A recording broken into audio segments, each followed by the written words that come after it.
తెలంగాణలో కొత్తగా కొలువుదీరిన రేవంత్ సర్కార్ రైతు సంక్షేమం, వ్యవసాయ రంగానికి అధిక ప్రాధాన్యత ఇవ్వాలని నిర్ణయించుకుంది.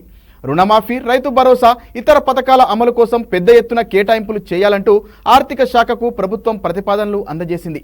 త్వరలో ప్రవేశపెట్టే పూర్తిస్థాయి రాష్ట్ర బడ్జెట్లో భారీగా నిధులు కేటాయించాలని వ్యవసాయ శాఖ ప్రభుత్వాన్ని కోరింది. రైతు సంక్షేమం దిశగా రేవంత్ సర్కార్ అడుగులేస్తోంది. రైతు సంక్షేమం, వ్యవసాయ రంగానికి అధిక ప్రాధాన్యత ఇవ్వాలని నిర్ణయించుకున్న ప్రభుత్వం రుణమాఫీ, రైతు భరోసా, ఇతర పథకాల అమలు కోసం పెద్ద ఎత్తున కేటాయింపులు చేయనున్నట్లు తెలుస్తోంది. 2024-25 ఆర్థిక సంవత్సరానికి 64,000 కోట్ల మేర అవసరమని పేర్కొంది.